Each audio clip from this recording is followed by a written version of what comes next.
ক্যাম্পটেনের quorum ফিল্ডসে অনুষ্ঠিত হলো ৩৩ বছরের ঐতিহ্যবাহী সাংস্কৃতিক উৎসব ক্যাম্পটেন মেলা। এবারে আয়োজন অংশ নেন প্রায় ৭,০০০ মানুষ।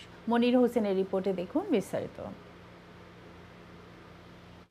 গত রবিবার ক্যামডেনের ক্রামস ফিল্ডে অনুষ্ঠিত হলো ক্যামডেন মেলা। ৩৩ বছরের ঐতিহ্য বহনকারী এই মেলা ছিল এবার আরো বৃহৎ, আরো বৈচিত্র্যময়, আরো জনসমাগমপূর্ণ। অনুষ্ঠানে অংশগ্রহণ করেন প্রায় ৭,০০০ মানুষ। কেবল লন্ডন নয়, ইউরোপের বিভিন্ন দেশ থেকেও দর্শনার্থীরা এই মেলায় অংশ নেন। মেলার মিডিয়া পার্টনার ছিল আইওয়ান টিভি। মূল আয়োজক ছিল ক্যামডেন মেলা কমিউনিটি, যার সভাপতি ছিল কাউন্সিলর নাসিম আলী ওবি এবং সহ সভাপতি মরিয়াম হাসান। সদস্য হিসেবে ছিলেন সুহেল ইসলাম, সৈয়দ রফিকুল ইসলাম সুহেল এবং British museum, British library, Francis ক্রিক ইনস্টিটিউটের প্রতিনিধিরাও যুক্ত ছিলেন।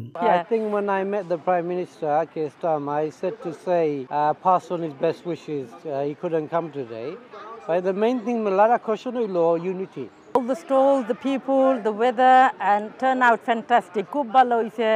আকর্ষণ, মিউজিক, আমরা যে ডান্স, গান এগুলো যে রাখি, entertainment, and the kids play, henna, everything. আমাদের ইভেন্ট সাকসেসফুল, আমাদের যেটা হয় মাল্টিকালচার ইভেন্ট। যদি এবছর স্যার কিয়ার স্টারমার উপস্থিত থাকতে পারেনি, তবে তিনি ক্যামডেন মেলা কমিটিকে ধন্যবাদ, অভিনন্দন জানিয়েছেন।